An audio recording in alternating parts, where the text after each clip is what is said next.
All right, so what we'll do is we'll probably have, we'll take a bit of a break. I wonder if we have, if they're able to do morning tea now. Just so that we, just while we're figuring out if we can have the morning tea now-ish, so that we have a power break, and it's a lot of information to go through. Let's just have a quick chat as to what are some of the things that you've learned so far today? What are some of the things that you went, oh, didn't know that before? Or something that you feel like you're going to take to the practice? What about from over here? You got a bar fridge? So now you have a lot of information to take back to the practice. And about the leasing, so that's good. And leasing. How much with a data logger roughly? So a data logger, they'll vary. A data logger will be, some of them are around $75 to a couple of $100, depending on the brand. So you can use that as a temp, as your temp. Like we've got the temperature one in field, but we can use that as like a one that we put on. Well, this is the thing, right? So with your data logger, for example, this one that I have here, your vaccine fridge or whatever fridge you're using should have a measurement already. Like you should already have a way of measuring the temperature. This, at the moment it says ready, R-D-Y, because I've set it up for 1 week and to track every 5 minutes. And again, all those parameters you can change. And I can certainly provide support if you're wanting help, if you have one and don't know how to use it, because every single logger will be slightly different. Yeah? With this one, if you hold it down and press start, it'll now start recording, and you'll see in the next 5 minutes or so, it'll actually give you a reading. It'll start giving you, but it'll only give you current reading. So you can't really use it as your max mean check. Yeah? It'll give you current reading, but you can't, it doesn't replace your other thermometer. Yeah? The advantage is what a lot of practices will do is they'll just put it in, and they'll just leave it for the week, and then download it at the end of the week. Any of you here, who here has data loggers? Yep. How frequently do you use them? Once a week, yeah? Yeah. We've actually changed our settings so that if there's a vaccine temperature breach, yeah, the data log is automatically set to, because there's a real issue with that you run out of space really quickly and you forget about it and you're too busy. Yeah. So this will automatically get rid of it, and then I'll only use it if there's a breach. So you have a setup where it's getting deleted. It's getting deleted as it goes by. So is it getting deleted every week or a couple of weeks? Or? It's every month. Every month. Okay. So if within the month you haven't accessed it and you haven't checked for it, it'll just get rid of the old data. Yeah, which is okay. Because again, like they're a backup device. Yeah, it's so only useful if you actually set it to your computer and put it out. Yeah, just by themselves like this, it's not use. It's only really useful once you plug it in and you have a look at that record. Yes. But we had when you had the division come around doing the data loggers for you just before this last year, we had them, and we got the report back, and we actually hadn't quite passed. It had been sort of out. That was a purpose-built vaccine fridge. Yeah. And then lo and behold, we ended up with a breach just down the track because it did. It was on its way to packing up. So to me, it's almost starts giving you a warning, and it's a way of it's a double checking. It's a way of seeing kind of what's tells happening. You're going to hit crisis if you don't do something. So I'll wait for that one. Like that one will turn into a reading, and it'll start giving us a reading of the room. Well, specifically the reading of inside this box. Yeah. Magali, are you recommending that we should do it then, if we have one, to do it monthly, weekly, or? So what we need to do, requirement-wise, we need to do an audit. Yeah, which can be going through that checklist, regardless of whether you have a data logger or not. And that's once a year, so once every 12 months. That's the requirement. What I would recommend is, if you can get a data logger, it's a good idea to have it in there and do, in my practices we do it weekly, so we just do one download weekly, and it's just a double check to see that, we've been recording temperatures all week, but just that once a week at the end of the week or at the start of the week on the Monday, it'll often be, we'll check, everything was fine. It was, obviously you would be prompted by, you can interrupt them. So if you had it reached 17 degrees, and we actually had this, when was it? a few weeks back, it actually reached something like 16 or 17, and the nurse that was there was quite concerned, and she gave me a ring. First thing that I said is download the data logging, let's see how long it was out for. And it had only been out for like 5 minutes.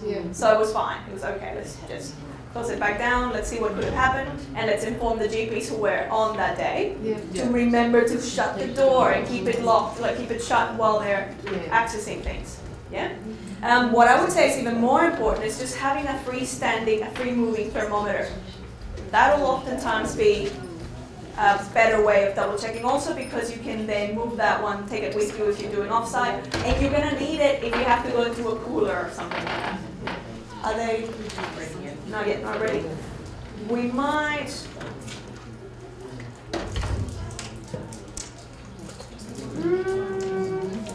Let's just check. Do you want a quick loo break? Or you want to keep going? We'll keep going for another 12 minutes or so, and then we'll have our morning tea break. I'm just mindful that I don't want to wear you down way too much and drag you down way too much. What else we can talk about dialogue? Is there anything else that you've learned today that you're going, oh, I didn't know that, or oh, that's a good tip to take back? With that audit, is that for standards 4 that you're talking about? There needs to be a yearly, like, I mean, yes. Yeah. Yes. So with that, that's the what 4th edition classifies standards. as that audit? Like, you have to have a data Yeah, audit? so the audit, and I'll actually go through it okay, later. so that's something There's actually an audit checklist in the Strive for 5.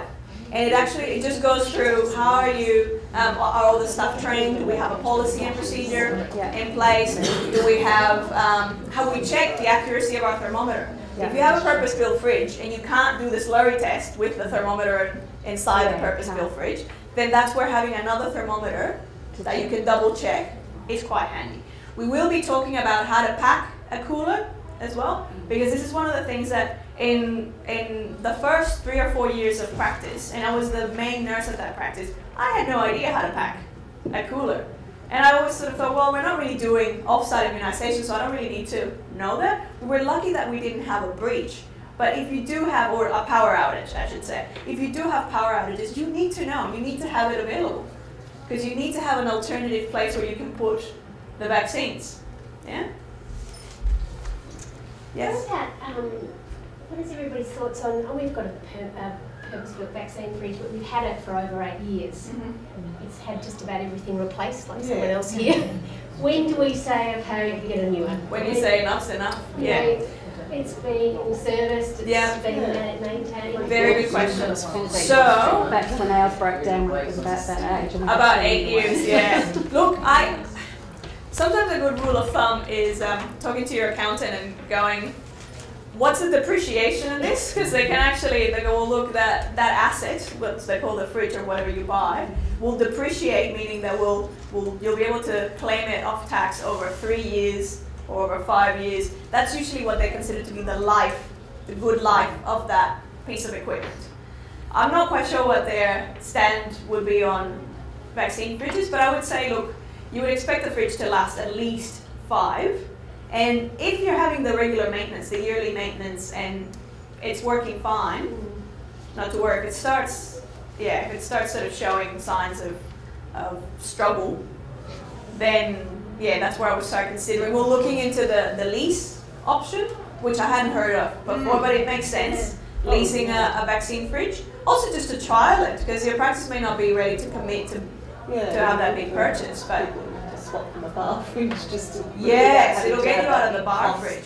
Because the cost is remarkable, and ours has only lasted 3 years probably. It's also very difficult because you don't see an immediate benefit financially. Yeah, buying a vaccine fridge doesn't bring in money to the practice, so it's very difficult to justify to a principal or to the business manager. Because there's not, it's not like, well, if we train a nurse on care plans or health assessments, then that'll bring in money, because they'll be able to do more of those. A vaccine fridge doesn't really, It protects our vaccines, and it means that we can be safer or feel more comfortable that they're going to be in the right, stored at the right level. A lot of GPs will just feel comfortable because obviously they have a vested interest in making sure that their patients are protected, especially if you're doing travel. Vaccine would be most embarrassing if the patient contracts a condition that they have paid really good money to be protected against. And we know that no vaccine is 100% effective, and people will react differently, but by and large, it's a good, between 80 and 90% conversion that people have to protect. Not if we're giving them a frozen vaccine. Yeah? Any other questions or anything else that has come up?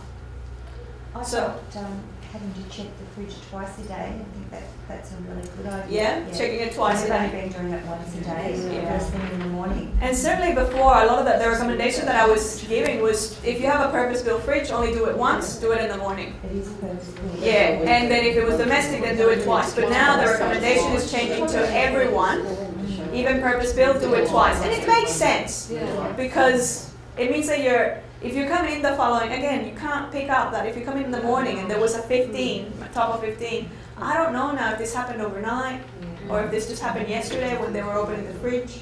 So having that reset at night, it just gives you that additional peace of mind. So you can get away with that spare thermometer that you use just to check shelf temperatures rather than having a data. For accreditation purposes, what you must have is the audit. So you have to have that checklist where you go through it. Data logging is recommended, but it's not required. And I actually double checked with, because I wanted to see what is the new edition of the Striker 5 going to require it. And I said, look, there's no way of policing that. What is required is that you're checking your temperatures at least every day, recommended twice a day, and that you're doing that audit at least once a month. Sorry, once a year, once every 12 months. Hang on.